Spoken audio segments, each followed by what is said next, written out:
On March 18, 1968, a lethal trap was sprung in the dense thickets of the Hat Ditch Forest, situated in the northwestern corner of Phuoc Tuy Province.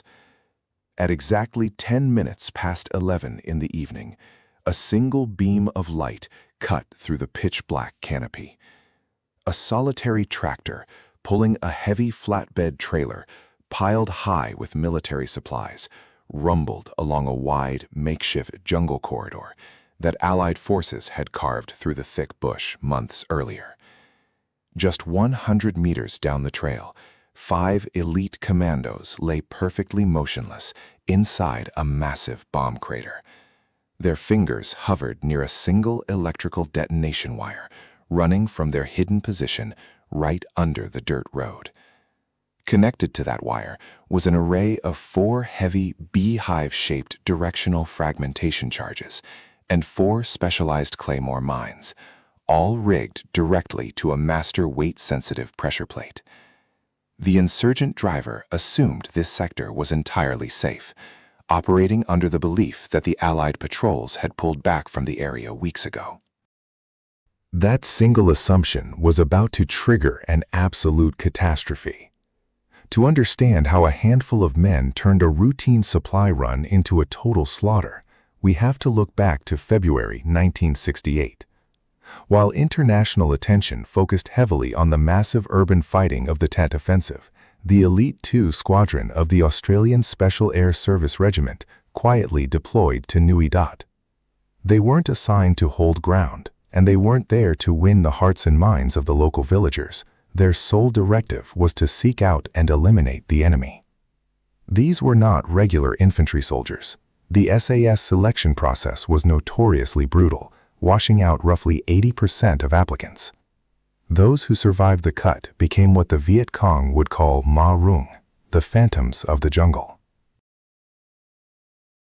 Their commander, Major Brian Wade, had specialized in advanced demolition ambush tactics at Fort Bragg and arrived in Vietnam with explicit orders from Brigadier Ron Hughes: stop gathering intelligence and start killing.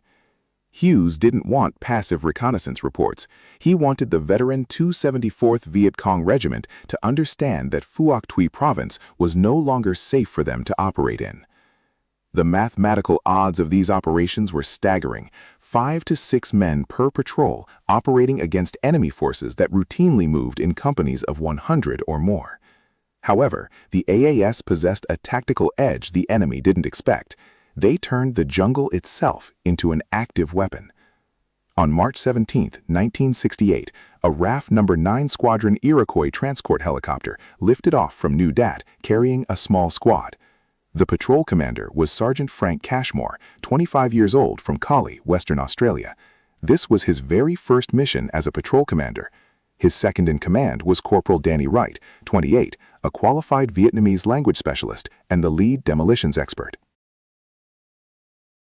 Beside them was Corporal Dave Scheel, 28, a former Dutch commando serving as the demolitions assistant. Providing flank security were Private Kim McCauley, 19, embarking on his first operational tour on the western flank, and Private Adrian Blacker, 21, carrying a silent Sterling submachine gun on the eastern flank. The final team member, Private David Elliott, 22, was handling the heaviest load of his life as the main demolitions carrier.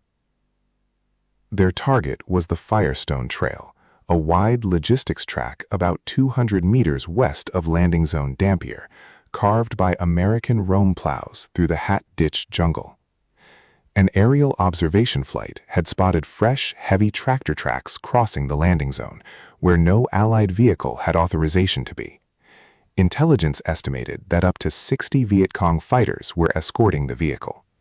Each commando carried a crushing load: 14 water bottles, 7 days of rations, weapons, heavy demolitions, and a URC-10 radio. The weight was immense. As the helicopter flared for insertion, the men jumped into the clearing. Private Elliott went down immediately. The sheer weight of his demolition pack drove him hard into the ground, causing his leg to completely give way. Within minutes, the helicopter had to return to extract him. The squad was instantly down to just 5 men.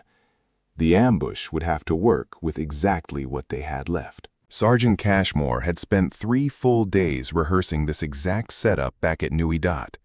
Major Wade himself had driven a Land Rover over the test rig to perfectly calibrate the pressure plate. It had to be sensitive enough to trigger under a heavy tractor tire, but stable enough that it wouldn't detonate from passing wildlife, rain, or strong winds. The beehive charges were engineered specifically to punch through armor plating, and 4 of them were buried beneath the trail surface, wired in parallel. 4 Claymore mines, each packed with 700 steel ball bearings, were positioned at precise angles to catch anyone trying to flank the vehicle. A single command wire ran 100 meters from the trap back to their firing position in the bomb crater, leading to the steel pressure plate calibrated to close the circuit only under a vehicle's immense weight. Veteran accounts emphasize how grueling the psychological preparation for these deep penetration patrols was.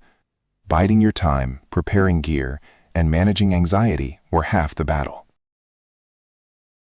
Before stepping onto the choppers, patrols would get 2 days off, spent entirely on servicing rifles, checking ammunition, drawing rations, and deliberately ditching any non-essential gear to save weight.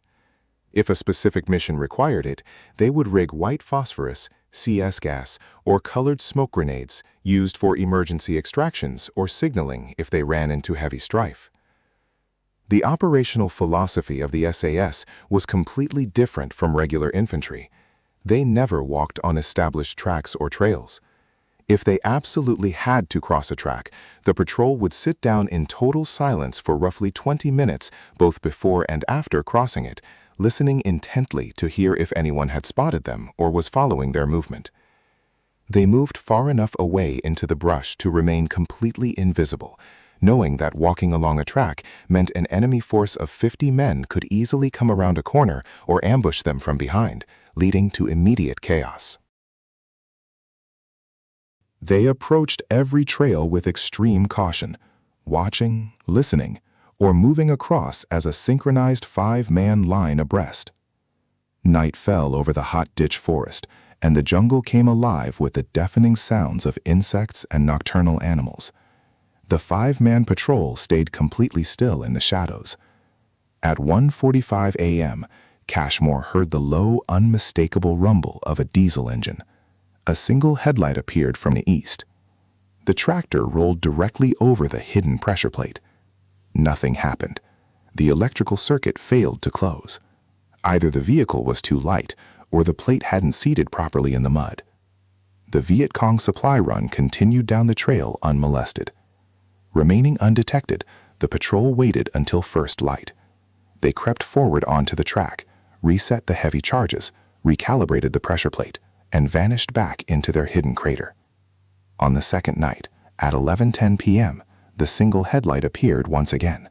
It was the same tractor, navigating the same route, but coming from the west this time. The Viet Cong driver had absolutely no idea he was steering his vehicle back over a live firing plate.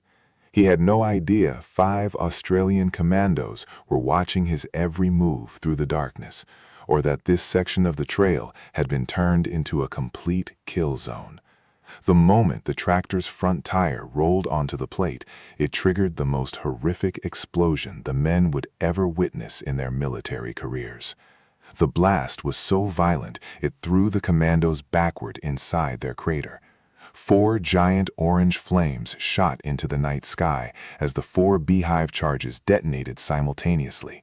The shaped charges turned the metal tractor into instant shrapnel, while the 4 claymores fired, completely shredding everything within a 50-meter radius with thousands of high-velocity steel ball bearings. It was unbelievable devastation. Through the settling smoke, Corporal Wright, the language specialist, could hear at least one wounded Vietnamese voice calling out through the dark for help. The patrol went to ground, moving 20 meters back into the tree line with weapons ready, waiting out the night.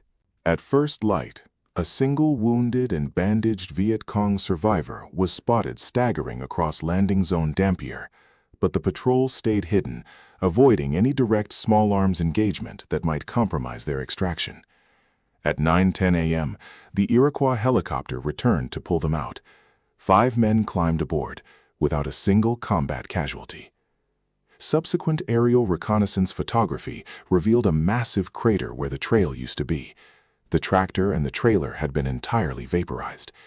While official initial reports credited the squad with 15 enemy neutralized, a later defector from the Insurgent regiment revealed the true casualty count from that single blast was 21 dead.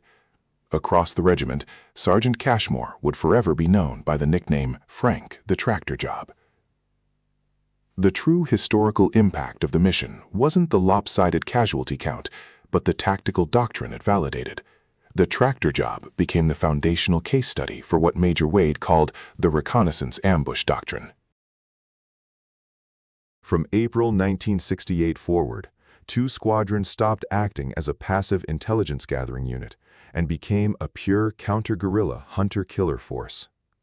Over 6 years of intense deployment in Vietnam, the Australian SAS would conduct roughly 1,200 patrols.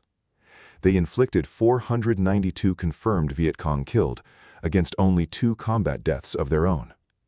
The Viet Cong called them Ma Rung, the phantoms of the jungle, because these tiny 5-man patrols had learned to routinely turn the hunters into the hunted. The mission proved exactly what Brigadier Hughes believed. The SAS was not meant to merely observe and report. They were engineered to make the enemy terrified to move at night.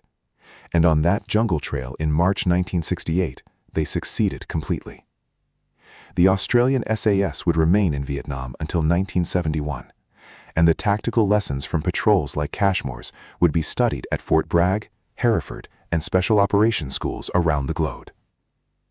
5 men, 4 beehives, 4 claymores, 1 wire, and 1 fatal assumption by the enemy, that the trail was safe.